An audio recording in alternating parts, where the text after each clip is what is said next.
ইচ্ছা করে সালাতকে অস্বীকার করে ছেড়ে দেয়, সে ব্যক্তি কি হয়? কাফারা, কুফরি করে। সালাত না পড়ার কারণে ইমামগণ বলেছেন তাকে মুসলমানদের কবরস্থানে দাফনও করবে না। কোন কোন ইমাম বলেছেন তাকে জানাজাও দিবা না। কোন কোন ইমাম বলেছেন তাকে জেলখানায় বন্দি করে রাখবা। কোন কোন ইমাম বলেছেন তাকে মৃত্যুদণ্ডের শাস্তি দিবা। আমি এমনি এমনি বলতেছি না, ইমামদের কওলগুলো পড়ে দেখেন। নামাজ না পড়াটা যেমন তেমন পাপ না তো, ইচ্ছা হইলে পড়লাম ইচ্ছা হইলে পড়লাম না, এমন না। যারা নামাজি তারাও যদি নামাজে সচেতন না হয় তাদের জন্যও শাস্তি আছে। নাউযুবিল্লাহ। ফাওয়াইলুল লিল মুসাল্লিন আল্লাযীনা হুম আন সালাতিহিম সাহুন আল্লাযীনা হুম ইউরাউনা ওয়া ইয়ামনাউনাল মাউন। এখানে বলা হচ্ছে মুসল্লিদের জন্যও দুর্ভোগ, যে মুসল্লিরা নামাজ সম্পর্কে গাফেল, উদাসীন, আবার যে নামাজ পড়ে এবং এই যে ছোটখাটো সাহায্য করতে অস্বীকৃতি জানায়, সূরা মাউন পড়েন, তাহলে মুসল্লিদের জন্য গাফেলতির যদি শাস্তি হয় তাহলে যারা পড়ে না ওদের কি হবে? মা সালাকাকুম ফি সাকার। জাহান্নামে যখন ঢুকানো হবে এই ফেরেশতারা জিজ্ঞাসা করবে, কিসে তোমাদেরকে জাহান্নামে নিয়ে আসলো, কি পাপ করছিলা? তারা বলবে, তখন তারা বলবে ক্বালু, তারা বলবে, ওই জাহান্নামীরা বলবে লাম নাকু মিনাল মুসাল্লিন। কি বলবে তারা? লাম নাকু মিনাল মুসাল্লিন, আমরা মুসল্লি ছিলাম না, আমরা নামাজ পড়তাম না। তাহলে বেনামাজির পরিণতি কি বলেন? জাহান্নাম। ওয়ালাম নাকু নুতঈমুল মিসকিন, আর আমরা মিসকিনদেরকে খাবার দিতাম না। সুবহানাল্লাহ। আল্লাহ পাক আমাদেরকে সালাত আদায় করার তৌফিক দান করেন। রমাদান মাসে শক্ত করে নামাজ ধরবেন ইনশাআল্লাহ, আল্লাহ পাক তৌফিক দান করেন। 5 ওয়াক্ত নামাজ চেষ্টা করব জামাতে পড়ার জন্য।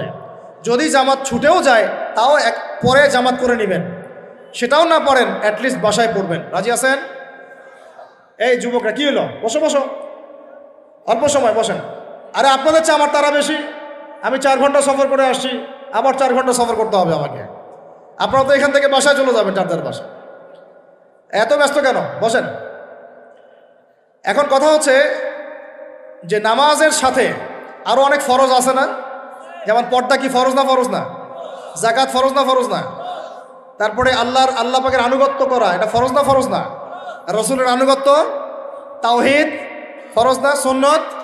এই জিনিসগুলো ফরজগুলোকে শক্ত করে ধরবো ইনশাআল্লাহ। রাজি আছেন? তাহলে 4 নম্বর হচ্ছে রমজান, এটা কি 5 নম্বর না? 5 নম্বর রমজান মাসে ফরজ ইবাদতগুলোতে সর্বোচ্চ গুরুত্ব দিব ইনশাআল্লাহ। রাজি? 6 নম্বর হচ্ছে, এটা কত? 6 বলছি? 5। 6 নম্বর হচ্ছে ফরজের পাশাপাশি সুন্নত এবং নফলের পাবন্দি। ফরজের পাশাপাশি সুন্নত এবং নফলের পাবন্দি মানে দেখেন, ফরজ নামাজের আগে পিছে অনেক নামাজ আছে না সুন্নত? দৈনিক 12 রাকাত সুন্নত যে ব্যক্তি পড়বে তার জন্য জান্নাতে ঘর নির্মাণ করা হবে। কোন 12 রাকাত? ফজরের আগে 2, ফজরের আগে, জোহরের আগে 4, তারপরে 2, তারপরে মাগরিবের পরে, এশার পরে, মোট কত হইল? 12। এই 12 রাকাত নামাজ যে ব্যক্তি দৈনিক পড়বে তার জন্য জান্নাতে ঘর নির্মাণ করা হবে। তো রমজান ছাড়া এগুলো ধরার উত্তম কোনো সময় আছে? অনেক সময় মিস হয়ে যায়। রমজানে যেন ধরি আমরা, আল্লাহ পাক তৌফিক দান করেন। এর পাশাপাশি দেখেন দৈনন্দিন অনেক সুন্নতের আমল আছে না? বিভিন্ন কাজের দোয়া, মাসনুন দোয়া, জিকির আজকার, এগুলো আছে না? এই প্রত্যেকটা কাজকে শক্ত করে আঁকড়ে ধরবো ইনশাআল্লাহ, আল্লাহ পাক তৌফিক দান করেন, আমিন।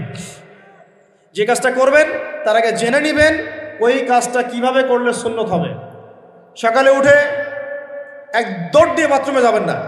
উঠে আগে বসবেন, চোখ ঘষবেন, মুখ থেকে ঘুমের ভাব দূর করবেন, তারপরে বলবেন আলহামদুলিল্লাহ আল্লাযী আহইয়ানা বা'দা মা আমাতানা ওয়া ইলাইহিন নুশুর। তারপরে আপনি যাবেন আস্তে আস্তে বাথরুমে। বাম পা দিয়ে ঢুকলেন, ইস্তেঞ্জা করলেন, ডান পা দিয়ে বের হবেন। ঢোকার সময় দোয়া আছে, আল্লাহুম্মা ইন্নী আউযু বিকা মিনাল খুবসি ওয়াল খাবাইস। বের হওয়ার সময় আলহামদুলিল্লাহ আল্লাযী আযহাবা আনিল আযান ওয়া আফানি গুফরানাকা, দোয়া আছে। এগুলো সুন্নাহ মোতাবেক কাজ করবেন। বুঝাতে পারতেছি? কাপড় পরবেন, যে কোনো কাপড় পরবেন না। যে কাপড় যে সুন্নত নবী পরতেন সেই সুন্নত পরবেন। চেহারা নবীর মতো হতে হবে। ক্লিন শেপ চেহারা চলবে না, ক্লিন শেপ চেহারা চলবে না। অনেকে মনে করেন যে এটা তো ফরজ কিছু না, এত তাচ্ছিল্য করেন কেন? এটাকে শেভ করা মানে হলো নবীর সুন্নতকে জবাই করা। বুঝাতে পারি নাই? এক মুষ্টি রেখে কাটেন, সেটা আলাদা ইস্যু, আলাদা মাসআলা। কিন্তু পুরুষের চেহারায় দাড়ি থাকতেই হবে, মাস্ট বি। পোশাক আশাক থাকতেই হবে নবীর মতো। আমরা আমাদের সংস্কৃতি নিয়ে গর্বিত না? গর্বিত না? ইসলামিক সংস্কৃতি কোনো দেশ, জাতি, বর্ণ নির্দিষ্ট করে আসে না, সবার জন্যে। আমাদের নবী কি আরবদের নবী না পুরো বিশ্বের নবী? তাহলে আমাদের নবীর সুন্নত কি শুধু আরবরা পালন করবেন, আমরা সবাই করব? এখন আমাদের সবার চেহারা নবীর সুন্নত অনুযায়ী হতে হবে। গোফ ছোট করতে হবে, দাড়ি লম্বা করতে হবে, পোশাক ঠিক করতে হবে, টাকনুর উপরে কাপড় পরতে হবে। এখন ছেলেরা পরে টাকনুর উপর কি, হ্যাঁ ছেলেরা পরে টাকনুর নিচে, আর মেয়েরা পরে কি উপরে। এরপরে বসে ছেলের সাথে বাইকে, দেখবেন হাঁটু পর্যন্ত দেখা যায়। বিষয়টা এমন না এখন? হুজুর আপনারাও দেখেন না? আমরা দেখি না, আপনারা দেখান। আমরা কি করি না? আমরা দেখি না, বরং আপনারা দেখান। দেখালে আমরা চোখটা সরাই বলি আউযু বিল্লাহি মিনাশ শাইতানির রাজিম। চোখে বললে আমরা কি বলি? আউযু বিল্লাহি মিনাশ শাইতানির রাজিম। এখন আসেন, আমাদের পোশাক আশাক, কথাবার্তা, চলাফেরা, আমল, খাওয়া, ঘুম, ব্যবসা বাণিজ্য যা আছে, রাজনীতি, অর্থনীতি, সমাজনীতি, সব কিছু নবীর সুন্নাহ মাফিক ঢেলে সাজাইতে হবে। রাজি কিনা? রমজান মাসে এটা নিয়ত করা যাবে ইনশাআল্লাহ? ইনশাআল্লাহ। আল্লাহ পাক তৌফিক দান করেন, আমিন। কয়টা বলছি ভাই? 6টা। 7টা? 6টা। 7 নম্বর আসেন ভাই। 7 নম্বর হচ্ছে আমরা কোনো অবস্থায় হারাম কোনো রিজিকে যাব না। রাজি? রোজা রাখতেছেন, ইবাদত করতেছেন, নামাজ পড়তেছেন, তারাবি পড়বেন, অনেক কিছু করবেন। এবার এদিকে রিজিকে সুদ, এদিকে রিজিকে ঘুষ, রিজিকে এখানে দুর্নীতি, এখানে করাপশন, এখানে মাপে কম দেওয়া, একটা ইবাদতও কবুল হবে না। হারাম রিজিক থাকলে বিশ্বাস করেন, আমি এমনি কথা বলতেছি না। নবী সাল্লাল্লাহু আলাইহি ওয়াসাল্লাম বলেছেন, ইন্নাল্লাহা তাইয়্যিব লা ইউকবালু ইল্লা তাইয়্যিব। আল্লাহ পবিত্র, আল্লাহ পবিত্র ছাড়া গ্রহণ করেন না, কবুল করেন না। মুসাফিরের দোয়া আল্লাহ ফিরায় দেন না। সেই মুসাফির যদি হারাম খায়, সেই দোয়াও কবুল হচ্ছে না। একজন মুসাফির হাত তুলে দোয়া করছিলেন, নবীজি বলছেন, মাথায় ধুলা, গায়ের কাপড় ঠিক নাই, মুসাফির সেজদায় আল্লাহর কাছে দোয়া করছে, হাত তুলে দোয়া করছে, আল্লাহ আমাকে এইটা দাও, ওইটা দাও, ওইটা দাও, ইয়া রব্বি, ইয়া রব্বি, ইয়া রব্বি। নবীজি বলছেন, এই ব্যক্তি যদিও মুসাফির, কিন্তু কিভাবে তার দোয়া কবুল হতে পারে? তার পানীয়টা হারাম, তার খাবারটা হারাম, তার পোশাকটা হারাম। যেতে পারছি ভাই? এমনিতে মুসাফিরের দোয়া কবুল হয়। 3 ব্যক্তির দোয়া আল্লাহ ফিরায় দেন না। কয় ব্যক্তি? এক নম্বর হচ্ছে মুসাফির, 2 নম্বর হচ্ছে কি সন্তানের জন্য পিতামাতার দোয়া, আর 3 নম্বর কি মাজলুমের দোয়া। মাশাআল্লাহ, আপনারা তো জানেন ভালোই। মাজলুম মানে কি? যার উপর জুলুম করা হয়, যার উপর জুলুম করা হয়েছে। আমরা এখন কিন্তু সবাই মাজলুম, তাই না ভাই? পুরো মুসলিম উম্মাই এখন মাজলুম। তো ইনশাআল্লাহ এই অবস্থা থাকবে না। ইনশাআল্লাহ জালেম যেখানে জুলুম করবে পতন হবে। সমস্ত জালেমদের পতন বিশ্ব থেকে হবে ইনশাআল্লাহ। এটা সময়ের ব্যাপার। কিসের ব্যাপার? আল্লাহ পাক পরীক্ষা করছেন আমাদেরকে। ইসরায়েল সারা জীবন বোম মারতে থাকবে না ইনশাআল্লাহ তাআলা। ফিলিস্তিনের মা বোনরা এভাবে ধর্ষিত হবে না ইনশাআল্লাহ। একদিন ওই বাচ্চারা বড় হবে, ওরা যুদ্ধ করবে ইনশাআল্লাহ। এই ভাইরা যাদেরকে মারা হচ্ছে, এই লীলা খেলা চলবে না ইনশাআল্লাহ। ইনশাআল্লাহ তাআলা এই হাদিসের উপর বাস্তবায়ন হবে। কোন হাদিস? নবীজি বলেছেন, লা তুকাতিলুন্নাল ইয়াহুদ, তোমরা অবশ্যই এই জালেম ইহুদিদের সাথে যুদ্ধ করবেই। ওয়ালা তাকতুলুন্নাহুম, তোমরা অবশ্যই এদেরকে হত্যা করবেই। এমনকি ওরা পাথরের পিছনে লুকালেও, হাত্তা ইয়াকুলুল হাজার ওয়াশ শাজার, পাথর গাছ কথা বলা শুরু করবে। ইয়া মুসলিম, হে মুসলিম সৈন্য, ইন্না ওয়ারাইল ইয়াহুদ তাআল ফাকতুলহু, আমার পিছনে ইহুদি লুকিয়ে আছে, ভয়ে লুকাইছে, আসো একে হত্যা করো। কে বলবে? পাথর গাছ কথা বলবে। এগুলো গাল গল্প রূপ কথা না। তো এখন যা দেখতেছেন এগুলো চিরস্থায়ী নয়। তো কথা প্রসঙ্গে চলে আসলো, 3 ব্যক্তির দোয়া আল্লাহ পাক ফেরত দেন না। মাজলুম, সন্তানের জন্য পিতামাতার দোয়া এবং মুসাফিরের দোয়া। কিন্তু যদি রিজিক হারাম হয় তাহলে হবে না। তাহলে আমাদের নসিহত নাম্বার কত? এটা 7। আমরা কোনো অবস্থায় হারাম রিজিকে সম্পৃক্ত হব না। রোজা রেখে তো মোটেই না। এবং এটা চর্চা করব যাতে করে আমরা হারাম থেকে বেঁচে থাকতে পারি। ঠিক আছে ভাই? 8 নাম্বার হচ্ছে আমরা রমজান মাসে সবার জাকাতগুলো দিয়ে দিব ইনশাআল্লাহ। জাকাত যাদের ফরজ হয়েছে আল্লাহর রাস্তায় জাকাত দিয়ে দেন। জাকাত দিবেন না, এটাও জাহান্নামে যাওয়ার অন্যতম কারণ। ওই সম্পদগুলোকে এভাবে গলানো হবে, গলিয়ে মুখে, গালে, পার্শ্বদেশে, চামড়ায় লাগিয়ে দেওয়া হবে। নাউজুবিল্লাহ। তওবায় আছে, এটা কোন সূরায়? তওবায়। যাকাত দিতে হবে। কেউ যদি যাকাতকে অস্বীকার করে সে কাফের হয়ে যাবে। কেউ যদি যাকাতকে অস্বীকার করে কি হয়ে যাবে? কাফের হয়ে যাবে। কেউ যদি মনে করে নামাজ ফরজ, নামাজ মানি, যাকাত মানি না, কি হয়ে যাবে? কাফের হয়ে যাবে।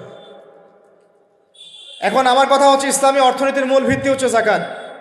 যাকাত যদি ঠিকঠাক মতো দিতেন, বাংলাদেশে একটা দরিদ্র মানুষও খুঁজে পাওয়া যাইত না। এটা গাল গল্প না, এটাই বাস্তবতা। কিন্তু আমরা সেটা বাস্তবায়ন করতে পারি নাই, পারছি না। আমার কথা শোনেন ভাই, বাংলাদেশে এমন অনেক মানুষ আছে, হাজার হাজার, যাদের যাকাত যদি আপনি কালেক্ট করতে পারেন, সমাজে একটা দরিদ্র মানুষ খুঁজে পাওয়া যাবে না। এমন একজন মানুষের যাকাত দিয়ে আপনি একটা গ্রামের মানুষকে খাওয়াইতে পারবেন। মিলসের মালিক যাকাত দেয় না, গার্মেন্টসের মালিক অনেক যাকাত দেয় না, ফ্যাক্টরি মালিক যাকাত দেয় না, অনেকে কানাডায় বাড়ি ঘর করতেছেন, এখানে যাকাত দেন না। আছে না এরকম? যাকাত না দিলে ইসলামের খুঁটি থেকে নাম কাটা পড়ে গেল। ইসলামের ভিত্তি কয়টা? 5টা না? তাওহীদের পরে কি সালাত না? সালাতের পরেই কি যাকাত, তারপরে না রমাদান এবং হজ, তাই না বিষয়টা? আল্লাহ পাক আমাদেরকে ইসলামের এই 5টা পিলারের অন্যতম পিলার যাকাতের উপর আমল করার তৌফিক দান করেন। কয়টা বললাম ভাই? 8টা। 9 নম্বর হচ্ছে যাকাত যাদের ফরজ হয় না। আচ্ছা, যাকাত সম্পর্কে 2টা কথা। যাকাত কিন্তু সোনারও যাকাত আসে, রূপারও যাকাত আসে, এই গবাদি পশুরও যাকাত আসে, আবার কৃষি জমিরও কিন্তু যাকাত আসে। কৃষি জমির ফসলের কি হয়? যাকাত আসে, ওটাকে ওসর বলা হয়। আমরা অনেকে এটা জানিও না। ওলামায়ে কেরামদের সাথে পরামর্শ করবেন, আপনার সম্পূর্ণ যাকাত আসছে কি না, এটা নিসাব পরিমাণ হলে বের করে ফেলতে হবে। আল্লাহ পাক আমাদেরকে যাকাতগুলো বের করার তৌফিক দান করেন। আচ্ছা, আর যাকাত দিবেন এমন জায়গায় যেখানে দিলে দিনের খেদমত হচ্ছে। ইন্নামা সাদাকাতু লিল ফুকারা ওয়াল মাসাকিন ওয়াল আমিলিনা আলাইহা ওয়াল মুআল্লাফাতি কুলুবুহুম, আয়াত আছে না? ওয়া ফির রিকাব, এটা সূরা তাওবায় আছে না? সূরা তাওবার 60 নম্বর আয়াত। কত নম্বর? 60। সূরা তাওবার কত নম্বর? এই সূরার 60 নম্বর আয়াতে যাকাতের 8টা খাত বর্ণিত আছে।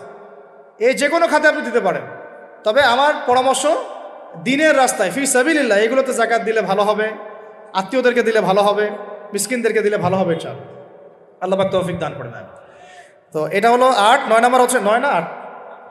8 শেষ হলো। 9 নম্বর। 9 নম্বর, যাকাত ছাড়াও আমরা বেশি বেশি দান সদকা করবো ইনশাআল্লাহ। রমজানে বেশি বেশি সদকা করবেন, বেশি বেশি সদকা।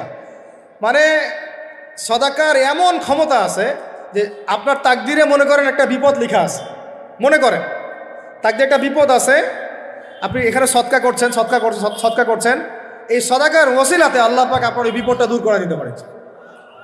একটা রোগ হয়েছে, বিপদে পড়ে গেছেন, এখন যদি গোপনে গোপনে সদকা করতে থাকেন এবং ওই ওসিলায় আল্লাহর কাছে দোয়া করেন যে আল্লাহ এই সদকার ওসিলায় আমার এই বিপদটা তুমি কাটায় দাও, আল্লাহ কাটাই দেবেন। সদকার এমন ক্ষমতা আছে, তবে এটা ঢাকঢোল পিটায় না, যত পারেন গোপনে গোপনে। হ্যাঁ, প্রকাশ্যেও দেওয়া যায়, গোপনে দেওয়া উত্তম। গোপনে দেওয়া কি উত্তম, প্রকাশ্যেও দেওয়া যাবে, কোনো সমস্যা নেই।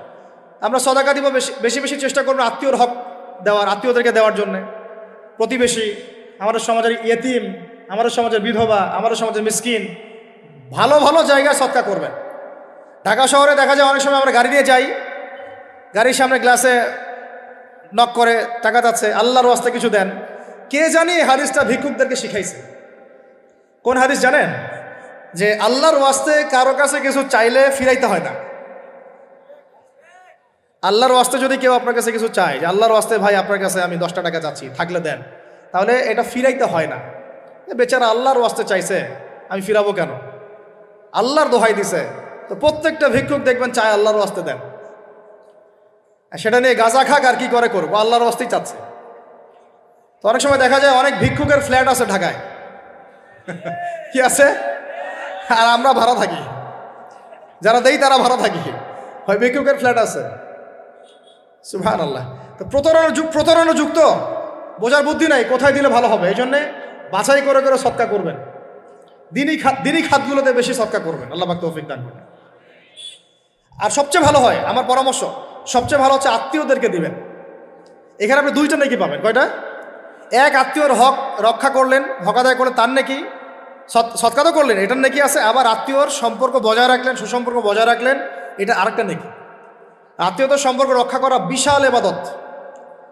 মানে এটা সিলাতুর রাহিম, এটা আল্লাহ পাকের আরশের সাথে ঝুলে থাকে। যে আত্মীয়তার সম্পর্ক রক্ষা করে আল্লাহ পাক তাকে রক্ষা করবেন। আত্মীয়তার সম্পর্ক যে নষ্ট করে দেয় আল্লাহ পাক এই কেটে ফেলবেন। এটা আত্মীয়তার সম্পর্ক নষ্ট করতে হয় না। আত্মীয়তার সম্পর্ক নষ্টকারী জান্নাতে যায় না। এটা না হাদিসটা ওস্তাদ? লা ইয়াদখুলুল জান্নাতা কাতিউর রহমি, মানে আত্মীয়তার সম্পর্ক, রক্তের সম্পর্ক যারা কাতে মানে কেটে ফেলে তারা জান্নাতে যাবে না। তো প্রিয় ভাইরা, আমরা আত্মীয়তার সম্পর্ক রক্ষা করবো ইনশাআল্লাহ। এখন আত্মীয়তার মধ্যে সবাই একরকম হয় না। এক এক মানুষ এক এক বুঝের। কেউ হয়তো আলট্রা মডার্ন, কেউ এক্সট্রা অর্ডিনারি মডার্ন, ঠিক আছে, কেউ দিনের ধার কাছেও নাই, কেউ নাস্তিক, এরকম আছে তো নাকি? তা আপনি সৌজন্যমূলক সম্পর্ক বজায় রাখবেন। সালাম কালাম বিনিময়ে আসলে মেহমানদারি করা, সৌজন্যমূলক সম্পর্ক কি করবেন? বজায় রাখবেন। আল্লাহ পাক আমাদেরকে বোঝার তৌফিক দান। কয়টা বলছি? 8 না 9? 9টা। 10 নম্বর হচ্ছে ভাই, রোজা রেখে বেশি বেশি ইস্তেগফার করবেন। কি করবেন বলেন? রোজা রেখে বেশি বেশি ইস্তেগফারের সবচেয়ে ছোট্ট বাক্যটা হচ্ছে আস্তাগফিরুল্লাহ ওয়া আতুবু ইলাইহি। কি বললাম বলেন? আস্তাগফিরুল্লাহ ওয়া আতুবু ইলাইহি। এইটুকু পারা যাবে না? দিনে কমপক্ষে 100 বার। কতবার? দিনে কমপক্ষে 70 বার বা 100 বার। দিনে কমপক্ষে 70 বার বা 100 বার। আরও বেশি পারলে আরও ভালো। ওই যে হিসনুল মুসলিম একটা বই আছে না, বা কিতাবুজ জিকির, কিতাবুদ দোয়া, আল আসকার, এমন অনেক বই পাওয়া যায়। এই বইগুলো কিনবেন, ওখানে দেখবেন অনেক জিকির আজগার দেওয়া আছে, দৈনন্দিন জিকির আজগার দেওয়া আছে, তাসবিহ তাহলিল দেওয়া আছে, সকাল সন্ধ্যার মাসনুন দোয়াগুলো দেওয়া আছে। এগুলো মুখস্থ করেন। কিছু হলেই হুজুর দোয়া করে দেন, হুজুর ফু দিয়ে দেন, হুজুর পানি পরা দেন। আগে হুজুরের উপর ডিপেন্ডেন্সি কেন? নিজে আল্লাহর কাছে চাওয়া শিখেন। সেজদায় গিয়ে আল্লাহকে বলেন, আল্লাহ আমার অসুস্থ, আমি অসুস্থ, আমাকে শেফা দাও। সেজদায় গিয়ে বলেন, আল্লাহুম্মা আতিনা ফিদ দুনিয়া হাসানা ওয়া ফিল আখিরাতি হাসানা ওয়া কিনা আযাবান নার। হাত উঠান, আল্লাহকে বলেন, আল্লাহ আল্লাহুম্মা আইনি আলা যিকরিকা ওয়া শুকরিকা ওয়া হুসনি ইবাদাতিক। আল্লাহকে বলেন, ইয়া শাফি, ইয়া আল্লাহ, ইয়া রহমান ইশফিনি, আমাকে শেফা দান করেন। আগে আল্লাহর সাথে কথা বলা শিখেন, তাই না ভাই? তারপরে দোয়া নিবেন, পানি পরাও নিতে পারেন, ঝাড়ফুঁক দিতে পারেন, সেটা আছে বৈধতা অবশ্যই, এটাও ঠিক আছে। কিন্তু আগে আপনি আল্লাহকে চিনতে শিখেন। বেশি বেশি রোজা রেখে ইস্তেগফার করবেন। আল্লাহ পাক তৌফিক দান করেন, আমিন। একটা বইয়ের নাম বলেছে হিসনুল মুসলিম, আল আসকার, কিতাবুদ দোয়া, এরকম অনেকগুলো বই আছে বাজারে। এগুলো কিনে বাসায় মুখস্থ করার চেষ্টা করেন। আল্লাহ পাক তৌফিকের আয়াত করেন, বলি আমিন। কয়টা বললাম? 10টা। 11 নম্বর, আসলে আমার মার্কিংটা উল্টা পাল্টা তো যে বুঝতে পারতেছে না, ঠিক আছে? 11 নম্বর হচ্ছে, শোনেন, 11 নম্বর হচ্ছে, দেখেন, কোরআন খুলবেন, দেখবেন প্রথমে রোজার প্রসঙ্গ যেখানে আসছে, কুতিবা আলাইকুমুস সিয়াম, সেখানে আগে আসছে সিয়ামের কথা, তারপরে আসছে শাহরুর রমাদান আল্লাযী উনজিলা ফীহিল কোরআন, কোরআনের কথা, তারপরে আবার আসছে ওয়াইদা সাআলাকা ইবাদি আন্নী ফাইন্নী করিব, দোয়া করার কথা। সুবহানাল্লাহ। কিসের কথা? প্রথমে আসছে রোজা রাখার কথা, তারপরে কোরআনের কথা, তারপরে আল্লাহর কাছে কি করার কথা? দোয়া করার কথা।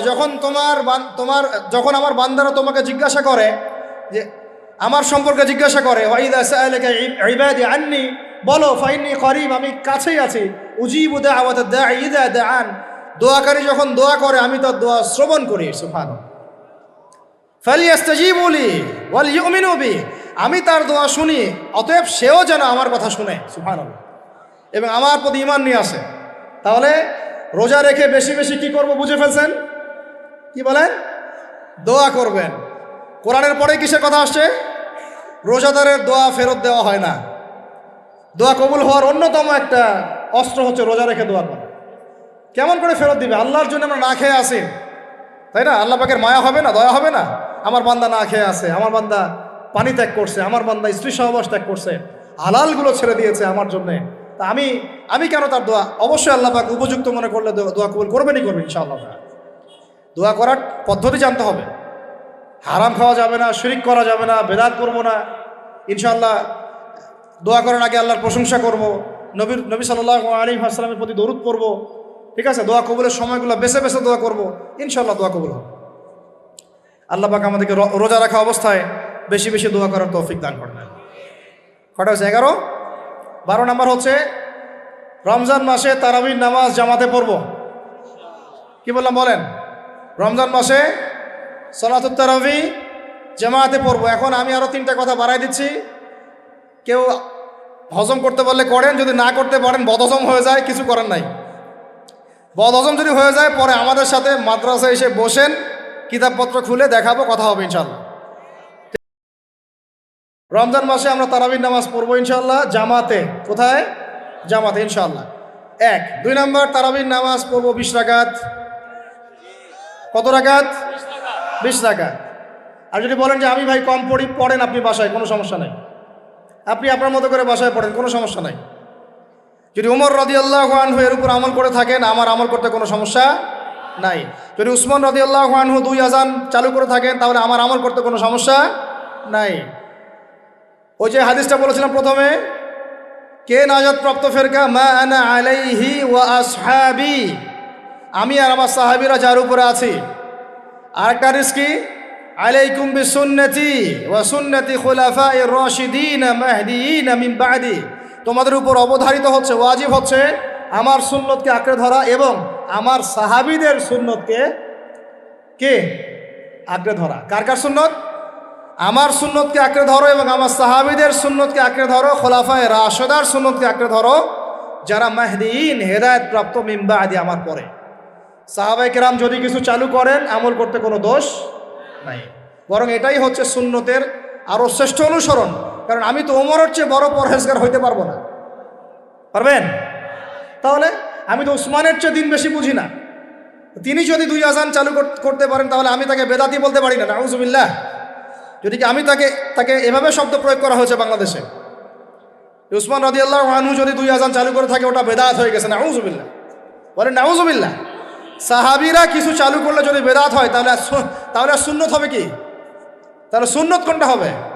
তাহলে এ ব্যক্তি এরকম কথা যদি কেউ বলে থাকে, তাহলে তার উচিত হবে এখনই রুজু করে ফিরে আসা, অহংকার না করা, হঠকারিতা না করা, এখনই ইস্তেগফার করে তওবা করে ফিরে আসা।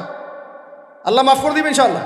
আর এর উপর হঠকারিতা থাকে না, ওসমান রাদিয়াল্লাহু আনহু যদি 2 আযান চালু করে থাকে, তিনি ভুল করেছেন, তিনি বেদাত করেছেন, নাউযুবিল্লাহ। বিশ্বাস করেন, সাহাবীদেরকে এভাবে কটাক্ষ করলে, আন্ডারএস্টিমেট করলে, এভাবে কথাবার্তা বলে, শানের খেলাফ কথা বললে ঈমানও চলে যেতে পারে। আমরা নবীকে মানবো সাহাবীদের মানদণ্ডে, সাহাবীদের বুঝের উপর আমাদের বুঝ না। আমি বুঝাতে পারতেছি না। নবীকে মানবো, অবশ্যই মানবো। কার মাধ্যমে? কাদের মধ্য দিয়ে? সাহাবাদের তরিকার মধ্য দিয়ে। আর সাহাবাদের তরিকা আমি কি ধাবাস করে পাবো? তাবেই লাগবে, তাবেই লাগবে। এই সিলসিলা মেনটেন করে আমাকে মানতে হবে। কোরআন এবং হাদিস তো সবার বাসায় আছে। আপনাকে যদি আমি এখন বলি যে ক্রিপ্টোকারেন্সি হালাল না হারাম, আপনি কি বের করে দিতে পারবেন এখন আমাকে? পারলেও আপনার আরও 15-20 বছর পড়াশোনা করতে হবে। তারপরে যারা এগুলো নিয়ে গবেষণা করে, তাদের কাছে আসতে হবে, জিজ্ঞাসা করতে হবে, বলতে হবে, তারা ফতোয়া দিলে মানতে হবে। ফাসআলু আহলা যিকরি ইন কুনতুম লা তা'লামুন, তোমরা আহলে জিকিরদেরকে জিজ্ঞাসা করো, আহলুল ইলমদেরকে জিজ্ঞাসা করো যে বিষয় তোমরা জানো না। তাহলে আমাদের সমাজে এরকম অনেক ফিতনা চলতেছে, অনলাইনে এই ফিতনাগুলো অনেক বেশি। আর ইয়াং ছেলেপেলেরা এখন দিন শেখে অনলাইন থেকে, এরা দিন মাদ্রাসায় এসে শিখতেছে না। স্পেশালি যারা জেনারেল লাইন থেকে আসছেন, তাদের সমস্যা আরও বেশি এবং তারা অনেকে বিভ্রান্ত হয়ে যাচ্ছেন। তাই আমি রিকোয়েস্ট করব, কথা অন্যদিকে নিয়েন না। আমি আপনার দুশ্মন না, আমি আপনার বন্ধু, শুভাকাঙ্ক্ষী। আপনাদেরকে ওলামায়ে কেরামদের সহবতে আইসা দিন শিখতে হবে। অ্যাপস থেকে দিন শিখবেন না। অ্যাপস থেকে একবারে হাদিসের রেফারেন্স পাইছি, বাস কাম সারা। জি না, ওই হাদিস তাহকিক করার ব্যাপার আছে, উসুলের ব্যাপার আছে, আসমা ও রিজালের ব্যাপার আছে, তাআলিলের ব্যাপার আছে, অনেক বিষয় আছে। একটা মাসালা ইসলামবাদ করতে হলে অনেকগুলো বিষয় একসাথে লাগে। আর অনলাইনে শায়েখ হওয়ার জন্য কিছু লাগে না, খালি পড়র করতে পারলেই হয়। অনলাইনে যে কোরআন তেলাওয়াতও করতে পারে না, সেও শায়েখ হয়ে বসে আছে। আবার এটা নিয়েও কিন্তু কথা উঠছে, খতমে তারাবি বেদাত। আরে ভাই, রমজান মাসে যদি কোরআন খতম না দেয়, কোন মাসে খতম দিবে? এখনও তো মক্কা মদিনায় আপনি দেখবেন কি হচ্ছে, খতমে তারাবি এখনও ওখানে হচ্ছে। তো ওখান থেকে জোরে আমিন নিয়ে আসতে পারেন, 20 টাকার তারাবি আনতে পারেন না? ওখান থেকে আপনি রফুল ইয়াদাইন নিয়ে আসতেছেন, ঠিক আছে, ওকে ফাইন, আমরা কোনো ঝগড়া করতেছি না, এটা আছে, দলিল আছে, আমল করুক, সমস্যা নাই। কিন্তু আপনি সেখান থেকে খতমে কুরআন নিয়ে আসতে পারতেছেন না। আমরা কিছু নিব না, এমন কেন হচ্ছে? কে বলছে যে তারা কোনো মাযহাব ফলো করে না? তারা হাম্বলি ফিকহ ফলো করে চলে। তারা একটা নির্দিষ্ট এবং 4 মাযহাবের 4টা ফিকহের ব্যাপারে তারা উদার। বড় বড় বিশ্ববিদ্যালয়গুলোতে 4টা মাযহাবের গভীর পড়াশোনা করানো হয়। এরপরে যদি কেউ মুস্তাহিদ হয়ে যায়, সে তখন ইজতিহাদ করে চলবে ইনশাআল্লাহ। কিন্তু ওই রকম দাবি কয়জন করতে পারে যে আমি মুস্তাহিদ হয়েছি?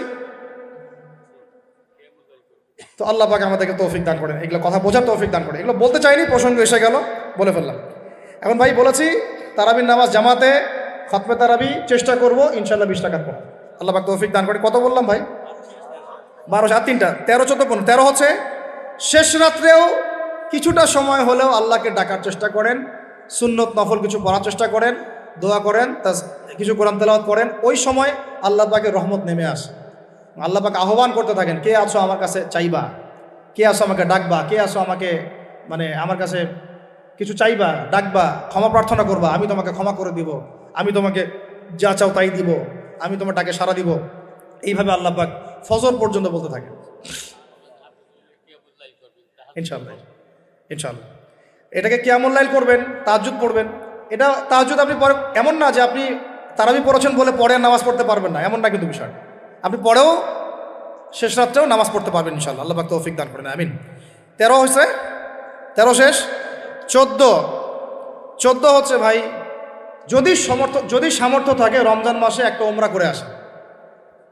যদি সামর্থ্য থাকে, সবার তো সামর্থ্য নাই, কিন্তু যদি সামর্থ্য থাকে রমজান মাসে একটা উমরা করে আসতে পারেন। আল্লাহ পাক যারা নিয়াত করেছে উমরা করার, আল্লাহ পাক করার তৌফিক দান করেন। আর যারা আল্লাহর ঘর দেখে নাই, আল্লাহ পাক সবাইকে দেখার তৌফিক দান করেন। যারা হজ ফরজ হয়েছে অবিলম্বে হজ করার তৌফিক দান করেন। আল্লাহ পাক আমাদের সবাইকে ফরজ হজ আদায় করার তৌফিক দান করেন। এবং যাদের সামর্থ্য আছে আল্লাহর মাকবুল বান্দা, তাদেরকে আল্লাহ পাক বেশি বেশি আল্লাহর ঘর জিয়ারত করার তৌফিক দান করেন, আমিন। তো ওইখানে না গেলে ভাই ইসলামের অনেক কিছু বোঝা যায় না, মন থেকে উপলব্ধি করা যায় না।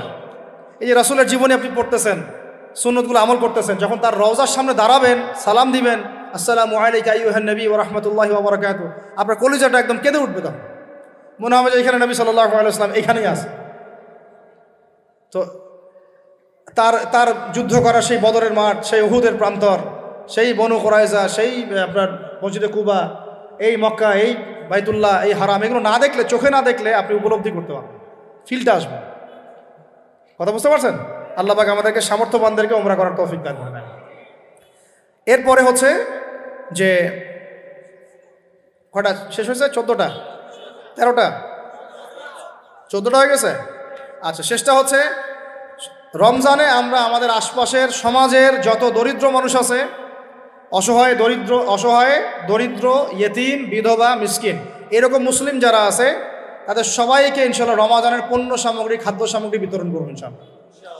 এই উদ্যোগটা আমরা সবাই নেই, তো আল্লাহ পাক নেওয়ার তৌফিক দান করেন, আমি। প্রত্যেকটা এলাকা ভিত্তিক যুবকরা দাঁড়ায় যাও, হালাল যাদের অর্থ ওদের থেকে কালেকশন করো, করে প্যাকেট রেডি করো। 1 মাসে রমজানের প্যাকেজ, চাল ডাল ছোলা বুট যা যা হয়, রমজানের প্যাকেজটা করে সমাজের নিম্নবিত্ত, একদম নিম্নবিত্ত, নিম্ন মধ্যবিত্ত, নিম্নবিত্তরা চেয়ে খাইতে পারে, নিম্ন মধ্যবিত্তরা কিন্তু চেয়েও খাইতে পারে না, ওদের গায়ের হতে লাগে, তাই না? তাদের নাম লিস্ট করে করে সবার ঘরে ঘরে পৌঁছে দেওয়ার চেষ্টা করো। আল্লাহ পাক তৌফিক দান করেন। আমরা শুধু একাই খাবো, একাই পড়বো, একাই ভালো থাকবো, এটা চিন্তা করলে হবে না। সমাজের আপামর এই দরিদ্র জনগোষ্ঠীর পাশে রমজান মাসে আমাদের সবাইকে দাঁড়ানো উচিত। আল্লাহ পাক দাঁড়ানো তৌফিক দান করেন, আমিন। আর এর সাথে একটা জিনিস জুড়ে দিলাম, রমজান মাসে আমরা বেশি বেশি মানুষকে ইফতার করাবো ইনশাআল্লাহ। কারণ যাকে ইফতার করাবেন এই রোজাদারের রোজার নেকি আপনার আমল নামায় যুক্ত হয়ে যাবে ইনশাআল্লাহ। অতএব বেশি বেশি ইফতার করাবো এবং রমজান মাসে ইফতার বিতরণ প্রজেক্ট এবং প্যাকেজ আমরা রেডি করবো ইনশাআল্লাহ। এবং সমাজের সমস্ত দরিদ্র মানুষ, অসহায় মানুষ, ইয়েতিম, বিধবা, মিসকিন, তাদের ঘরে ঘরে আমরা গিয়ে পৌঁছে দেবো ইনশাআল্লাহ। আল্লাহ পাক আমাদেরকে এই কাজগুলো করার তৌফিক দান করে দেন, আমিন। তো রমজান মাস কেন্দ্রিক এই 15টা নসিহত সবাই মনে রাখি, মাথায় রাখি, দিলের মধ্যে রাখি। আল্লাহ পাক আমাদের সবাইকে সুস্থ